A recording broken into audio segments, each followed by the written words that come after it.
Main thing for this presentation today is to get you guys equipped for doing your own presentations. And so let's talk about how that would work. I want to show you an example of someone who did it well, kind of go step by step. And first thing is to keep in mind, based on what the syllabus says, is that we're looking at a 5-minute presentation. 5 to 6 minutes, that's including your ad. And most ads, if you're using commercials, would be about 30 to 45 seconds. If your ad is a little longer, keep that in mind because that would extend the 5 minutes.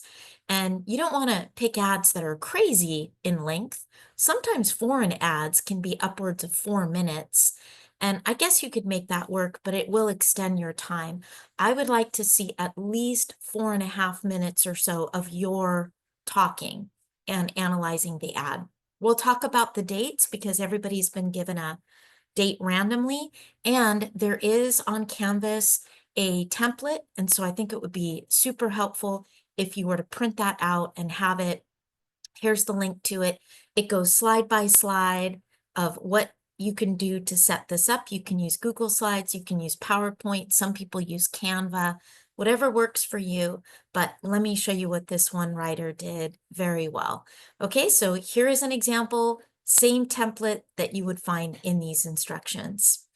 All right, so this writer starts off with a title slide.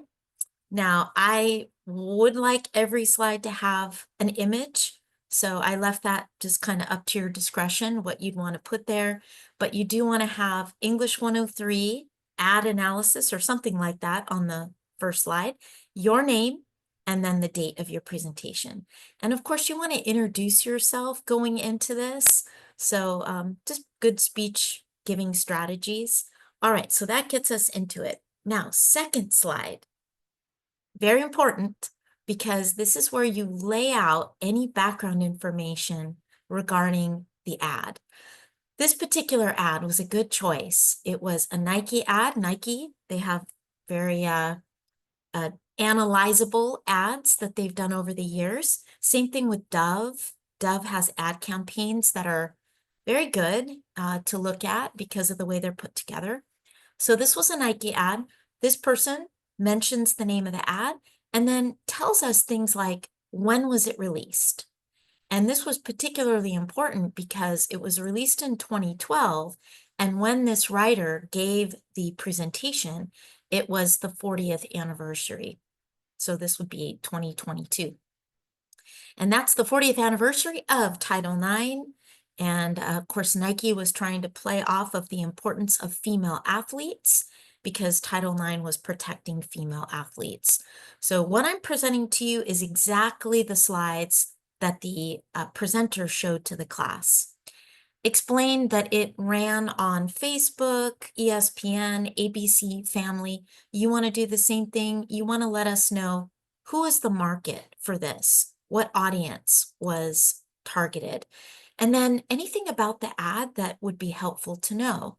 So you will see 4 female athletes and 3 generations. Maybe the audience would recognize these people. I didn't. So it's good to explain who they are. So this is Joan Samuelson. She was a big deal in the 1984 Olympics, which happened to be in Los Angeles. So a really good runner, got the gold medal. Lisa Leslie, 4-time gold medalist for basketball. Then you also have Marlene Esparza, 6-time national champion for boxing, and then Diana Taurasi also for basketball. So this presenter was smart to let us know this is what you're going to see, these people, and why they would be chosen for such an ad. So bullet points, I do think it's a good idea on every slide to have some visual. So this is pretty text heavy here, even something in the upper right that would soften it for your audience. All right, now the next slide. So slide number 3, embed the ad. If it's a print ad, let us see the image of it. Maybe pass out copies for us so that we can have it too. But most people will do an ad like this so you can embed it. Let's take a look so that you'll see how the rest of the presentation plays out. So this is the Nike Voices ad. 1 minute. When I was growing up, girls just didn't run in public. No one on my all-boys team would pass to me. Dad told me I couldn't be a boxer. He said I was too small. There was a guy who tried to spit on me and then push me out of his way. There comes a point where you have to be sure of yourself. People aren't used to women being so passionate. It scares them. One day, I just said it doesn't matter what other people think. I'm a fashion model who can dunk. I'm a girl. That doesn't mean I have to wear a skirt. Doesn't mean I can't get all fired up. They used to say that girl is crazy. But then I just kept winning. I didn't set out to dominate. I just did. Somebody's got to be the best. So why not me? I'm 55 years old and I run close to 70 miles a week. I never felt like quitting. There's something telling me to do it every single day. Just want to play ball.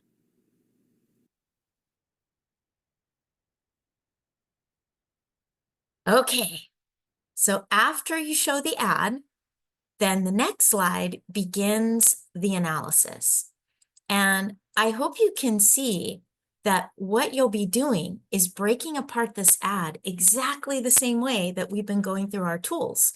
So you'll start with the claim, and you want to explain to the rest of us what is the ad claiming, and then you're also judging the ad in its effectiveness to claim that very thing. So this is what the writer said. The Nike Ad Voices effectively conveys its message about the need to champion female athletes of all levels and to continue inspiring and enabling them to achieve their potential in both sport and life. So this is clearly stated, and the word effectively is also letting us know that this writer or this presenter thinks the ad is successful. So you are doing a couple of things here. You are letting us know the ad's claim and also the type of claim. This is a claim of fact. So this is a condition that's going on with female athletes right now. But then you also want to think about how every single ad is going to have an underlying claim of policy. That's the nature of ads, trying to get us to buy the product. So you should buy Nike. So I think this works really well because yes, we're going to be listening to the rest of this speaker prove to us that it succeeds, but also we know what it's trying to succeed at. Once again, I would put an image here, just something to catch our eye, upper right, lower right, something.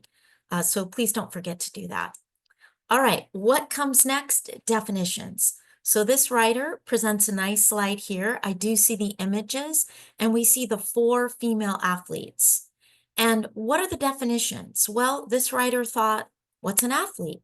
What does it mean to be an athlete? And how are male and female athletes different?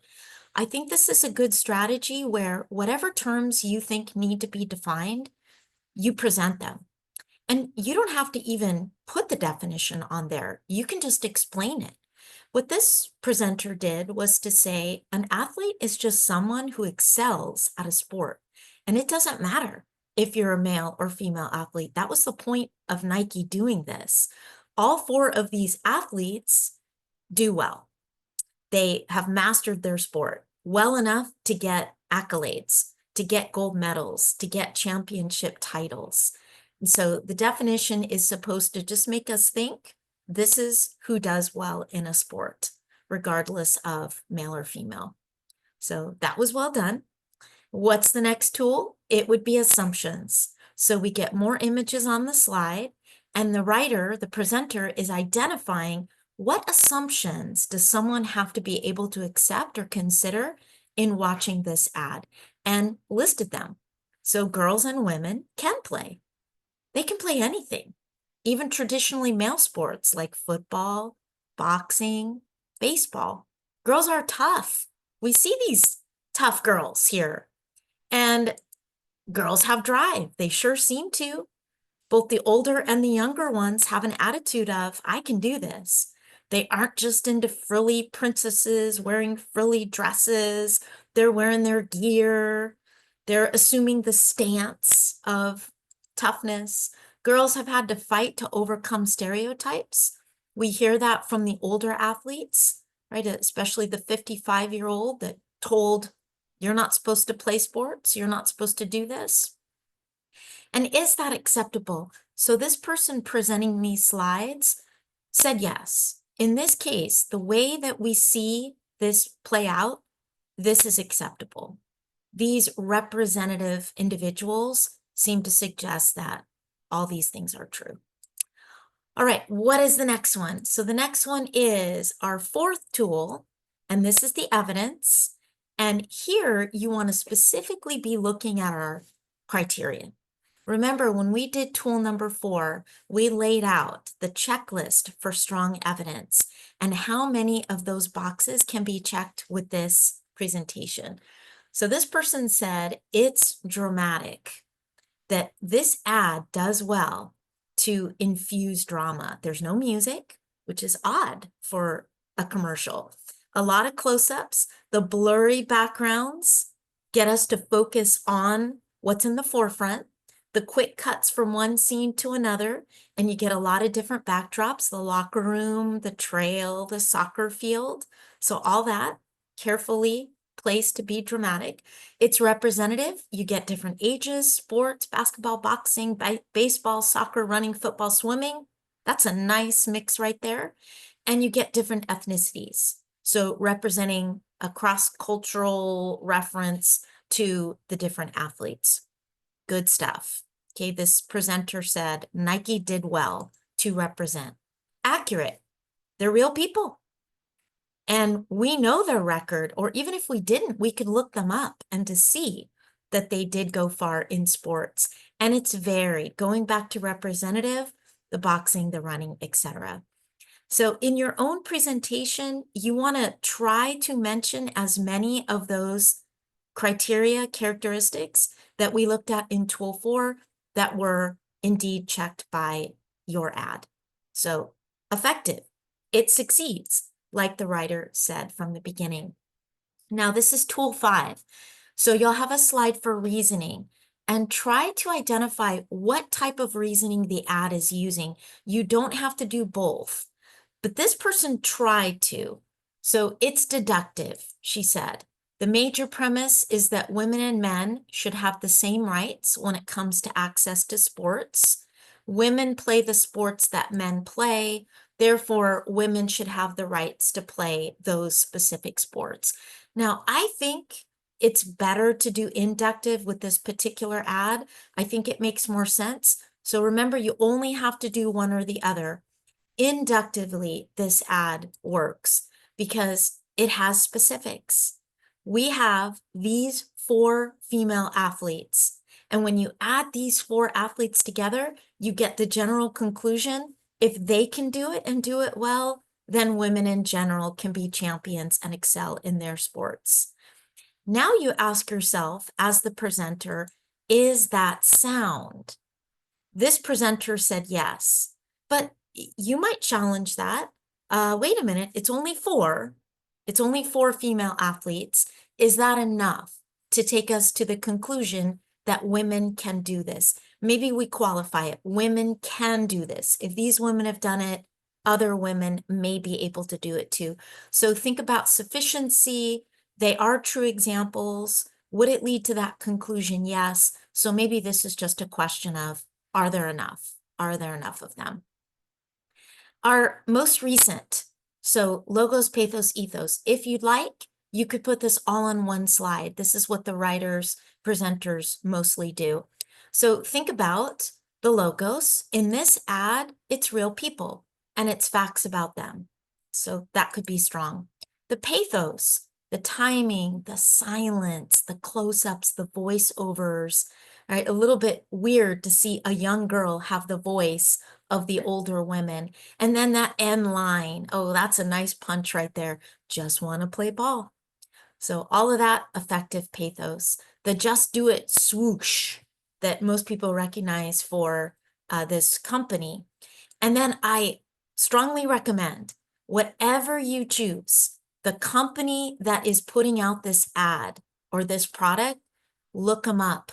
Look at their ethos. Are they a credible group? So this person went out and found that indeed Nike has a history. 1964. So told the rest of us that in this slide. It's got, at the time at least, or the most recent statistics, this presentation was from early 2022, I think we said. So 75,000 workers, big revenue in the billions, that shows credibility. And you may remember Colin Kaepernick was out and about doing stuff with Nike. Some people thought it was good, some people not so good. It made people want to buy Nike or to boycott Nike. But this writer said, for those that liked Colin and liked what he was doing by kneeling and protesting, then it added credibility to this company.